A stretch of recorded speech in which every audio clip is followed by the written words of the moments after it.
राजस्थान में महिला एवं बाल विकास विभाग राजस्थान सरकार के द्वारा इंदिरा महिला शक्ति प्रशिक्षण व कौशल संवर्धन योजना के तहत महिलाओं और बालिकाओं को एकदम निःशुल्क RSCIT के लिए आवेदन अभी आमंत्रित किए गए हैं।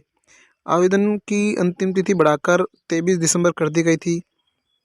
उसके बाद जिन महिला अभ्यर्थियों ने आवेदन किया है, उन अभ्यर्थियों के चयन का आधार क्या है, उन अभ्यर्थियों की चयन कब होगा, कैसे होगा, लिस्ट कब तक निकलेगी, क्या सेंटर पर भी फीस लगेगी।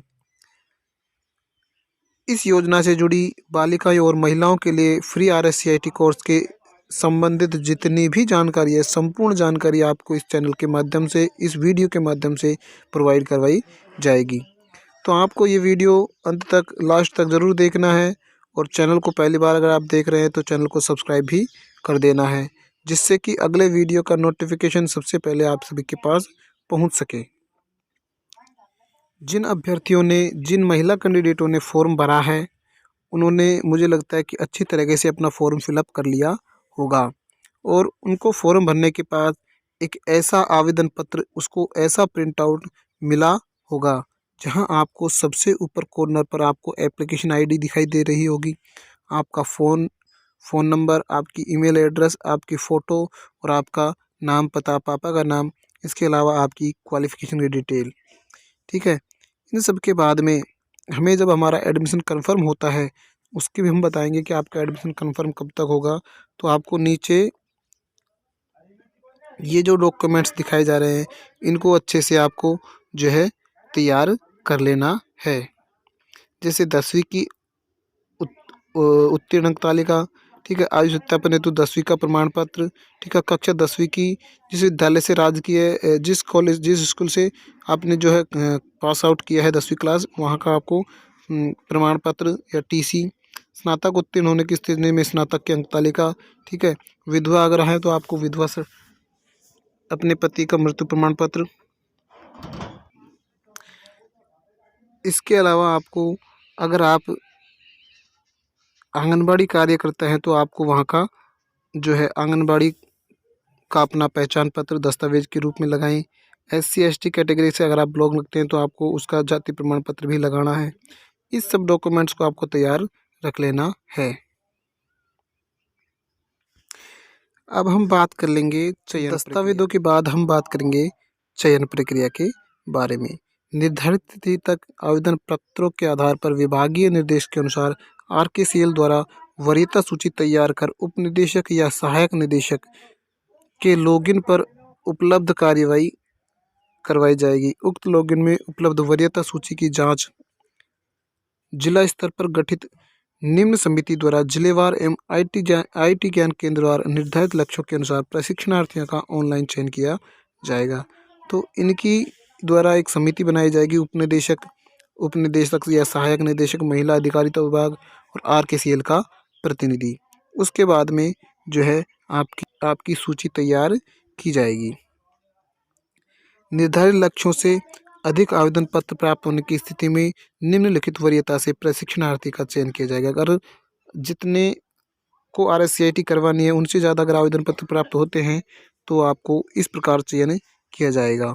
सबसे पहले वहाँ पर विधवा या तलाकशुदा या परित्यक्ता को प्रेफरेंस दिया जाएगी।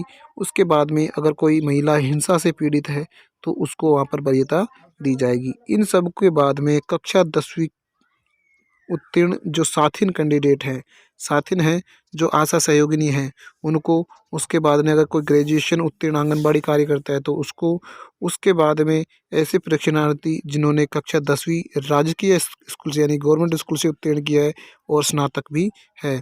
अगर इन कैंडिडेट्स के बाद भी अगर सीटें बचती है तो ऐसे प्रशिक्षणार्थी जिन्होंने 10वीं की कक्षा गवर्नमेंट स्कूल से उत्तीर्ण किया है और उसकी आयु 25 वर्ष से उपलब्ध अधिक नहीं हो। उसके बाद में ऐसे प्रशिक्षणार्थी जिन्होंने 10वीं के साथ साथ ग्रेजुएशन भी की है, फिर भी अगर कोई सीटें खाली रहती है तो आपको 10वीं की परसेंटेज के हिसाब से आपका चयन कर लिया जाएगा। उक्त श्रेणियों के अभ्यर्थियों के चयन के पश्चात शेष रही सीटों हेतु 10वीं के प्राप्तांकों के आधार पर वरीयता सूची तैयार की जाएगी। समान प्राप्तांक की स्थिति में अधिक उम्र वाले प्रशिक्षणार्थियों को वरीयता दी जाएगी। अगर दो कैंडिडेट के समान प्राप्तांक है, 10वीं क्लास में समान उनकी क्वालिफिकेशन है, तो आपको जिसकी उम्र अधिक होगी उसको प्रेफरेंस दी जाएगी।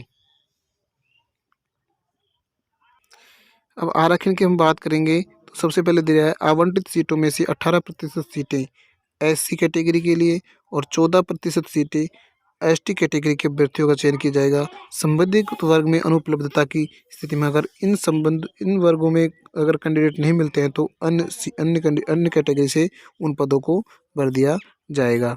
ठीक है। प्रशिक्षणार्थियों के आईटी ज्ञान केंद्र द्वारा चयन के उपरांत आरकेसीएल द्वारा चयनित प्रशिक्षणार्थियों के मोबाइल या ईमेल एड्रेस पर रेफरेंस नंबर आईटीजी की ज्ञान केंद्र जिस हेतु प्रशिक्षणार्थी का चयन हुआ उसकी सूचना दे दी जाएगी। यानी आपको एसएमएस के माध्यम से सूचना मिलेगी कि आपका चयन हुआ है तो कौन से सेंटर पर आपका चयन हुआ है। ठीक है। उसके बाद में आपकी प्रत्येक दिन ये बहुत महत्वपूर्ण टॉपिक है। प्रशिक्षणार्थी की उपस्थिति बायोमेट्रिक मशीन से की जाएगी। विभाग द्वारा तय समय पर ही आईटी ज्ञान केंद्र पर प्रशिक्षण दिया जाएगा। ठीक है। और भुगतान की हम बात करेंगे तो योजना के अंतर्गत महिला एवं बाल विभाग द्वारा आरकेसीएल को 2 किस्तों में भुगतान किया जाएगा। प्रथम किस्त का भुगतान उन्हीं प्रशिक्षणार्थियों हेतु किया जाएगा जिनका लर्नर कोड जारी किया गया है एवं बायोमेट्रिक रजिस्ट्रेशन है।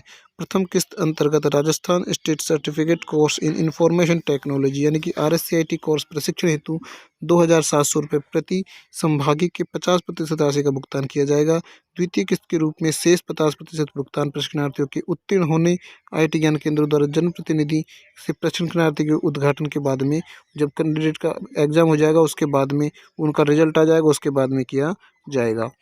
और रही बात आपको आरकेसीएल सेंटर पर किसी भी प्रकार का कोई शुल्क नहीं देना है। आपको बिल्कुल निःशुल्क यानी कि आपको बिल्कुल निःशुल्क ही प्रशिक्षण दिया जाएगा। अगर आपका जो है सिलेक्शन हो जाता है, आपका आवेदन पत्र आपको मैसेज आ जाता है, आपको सेंटर अलॉट हो जाता है, तो आपको कोई भी सेंटर पर किसी भी प्रकार की 1 रुपये की फ़ीस देने की आवश्यकता नहीं है। ये कोर्स राजस्थान सरकार द्वारा महिलाओं और बालिकाओं के लिए बिल्कुल एकदम निःशुल्क है। फिर भी अगर मैंने इस चैनल के माध्यम से, इस वीडियो के माध्यम से आपको सभी जानकारी दे दी है। अब जल्द ही, बहुत ही जल्द, जैसे अब फॉर्म भरने की अंतिम तिथि जा चुकी है तो बहुत ही जल्द आपकी लिस्ट आउट होगी। उसकी जानकारी भी मैं आपको इस चैनल पर नोटिफिकेशन के माध्यम से इस चैनल पर आपको बताऊंगा कि आपको आपका जो है कैसे चेक करना है कि आपका सिलेक्शन हुआ नहीं हुआ। अगर किसी के मोबाइल में मैसेज नहीं आता है तो, और इससे जुड़ी समस्त जानकारी से जुड़े रहने के लिए हमारे एक बार चैनल को सब्सक्राइब कर लें और बेल आइकन को भी ऑन कर लें।